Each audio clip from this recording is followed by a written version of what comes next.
During my earliest videos back in the year 2016, I warned everyone about the nonprofit organization called Black Lives Matter. This was at a time where people did not pay any attention to its founders, co-founders, financial aids, and even its overall agendas and guiding principles.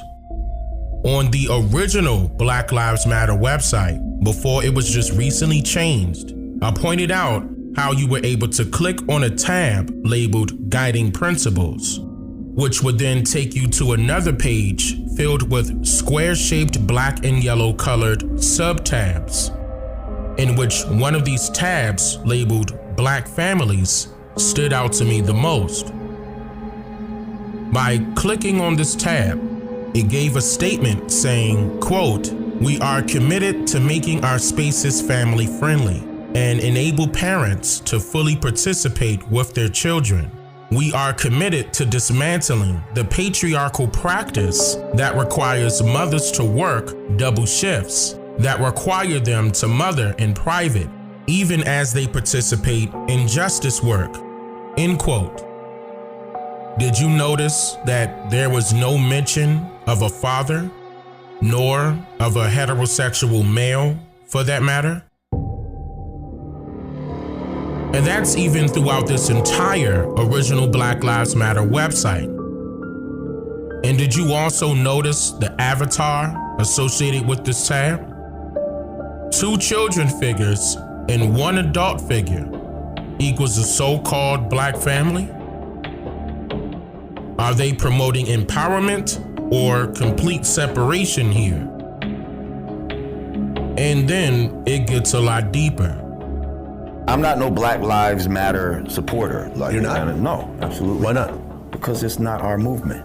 This is a movement that was given to us by, George Soros and his fucking boys, because they saw how things were going and they didn't want it to go back to the 60s to where we start having our own organic movements. That was a big fucking problem for them. So let's give the people a movement that we can control. We'll provide them the leaders and all of this type of shit. That's what Black Lives Matter is. Look at the leaders of Black Lives Matter. Are there leaders of Black Lives Matter? Yeah. Who? Look at these lesbian women who are trying to incorporate their concerns into black people's concerns. Go to the website, look it up. Google George Soros and Black Lives Matter, see what comes up. Let's look it up. Okay. Y'all out there, George Soros is a fucking multi-billionaire down with, some of the 12 richest people in the fucking He raised world. $100 million. Yep. For the Black Lives Matter Coalition. The funding comes in addition to more than $33 million in grants from top Democratic Party donor George Soros. That's about, let us give you a movement that we can control, use certain symbolism from the original civil rights movement, like the black, red, black, and green, all these different symbols. We're gonna incorporate that, but only it's gonna be a movement that we control. We decide what the messages are. We decide what the slogans are. What happened to no justice, no peace, and no peace, no justice. Now it's hands up, don't shoot, fucking I can't breathe, and all these negative affirmations. And he's absolutely correct. The universe, ancestors, spirits, or God, which one you want to use, listens to what you say out your mouth and how you feel inside. You are the dictator in that sense, not the creator, the dictator. So if you let your words and your actions meet, then it becomes your reality. And that can either be good or bad based upon how you decide what the outcome would be from the very beginning. Before we were introduced to the 3 so-called co-founders of the Black Lives Matter organization, we saw a guy named DeRay McKesson being constantly labeled as the leader of the Black Lives Matter movement.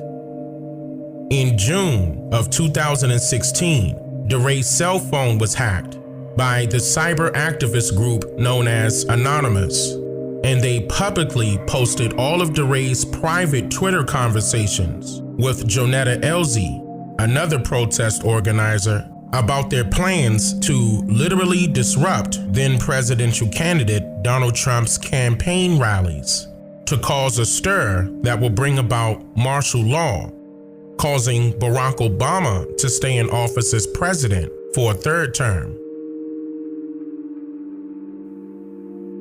In a private direct message, Jonetta asked DeRay, quote, "Have you spoken with Ms. Lynch recently about the plan for the summer and fall leading up to the elections?" And DeRay responded by saying, quote, "We spoke 2 weeks and they want us to start really pushing how racist Trump is now, instead of waiting so the others can start getting the protesters ready to shut both conventions down." And then he goes on to say, "We have to make sure that we use our voices to keep people disrupting Trump all summer and through the fall so martial can be declared." End quote.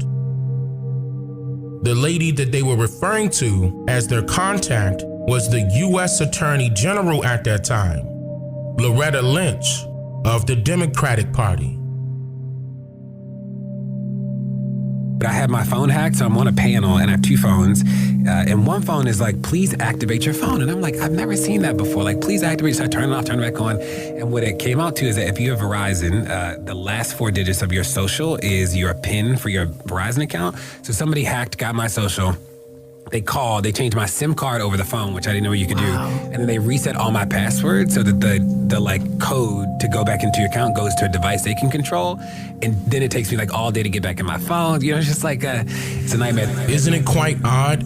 Out of all of the public interviews that DeRay McKesson and Loretta Lynch have participated in, between the time of his phone being hacked and beyond, that not one time was either of them asked about these leaked messages?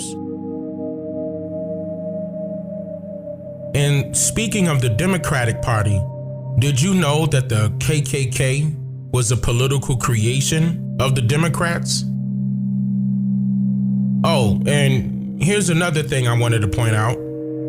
According to the History Channel, quote, "The KKK engaged in terrorist raids against African Americans and white Republicans at night, employing intimidation, destruction of property, assault, and murder to achieve its aims and influence upcoming elections." End quote. Now, doesn't that sound all too familiar? Fast forward to today. When you log on to the newly updated Black Lives Matter website, there is a tab that's highlighted blue and labeled Donate. And if you were to click on this tab, it brings up a totally separate website called ActBlue, which is a nonprofit 501c3 funding pool created only by the Democrats, in which this website says that it's only for, quote, Democratic candidates up and down the ballot, progressive organizations, and nonprofits, end quote. As of today, DeRay McKesson is no longer affiliating himself with the Black Lives Matter organization. In this 2018 interview, listen closely to what he details without name dropping as he responds to a popular question concerning the mystery of how he is supported financially. This issue about money, you know, it comes up often and people think I'm sponsored by Patagonia. I'm not, I'm a customer. The blue Patagonia vest is definitely controversial. We'll get to that later on the program. People think I'm sponsored by McDonald's, by Spotify. I don't take money to tweet. And, you know, the reality is that the group of people that I'm closest to, we raised $140,000 in 4 years, which is not a lot of money, especially in the nonprofit community. Now, in the book, I actually talk about, like, I name a lot of people that, like, you don't know, but if not for them, there would be no movement, because if not for Ferguson and St. Louis, like, that created the space. So I'm sensitive to that, and I don't want to invalidate those claims. It is hard to be the brunt of people's frustration, like, I didn't do it, right? So, like, there are people who have raised millions in the protests. Like, we chose not to participate. in the nonprofit, like that sort of race around money, because we wanted to see could we make an impact without raising a lot of money. And even Black Lives Matter affiliate Sean King and his nonprofit organization called Grassroots Law Project with civil rights lawyer Lee Merritt is also under the guise of the Democratic fundraiser ActBlue whenever someone wants to donate to their non-transparent cause. Which should make you ask some questions, like, millions upon millions of dollars have been donated by the public to these orgs, all due to their relatable general plans and public pledges or promises.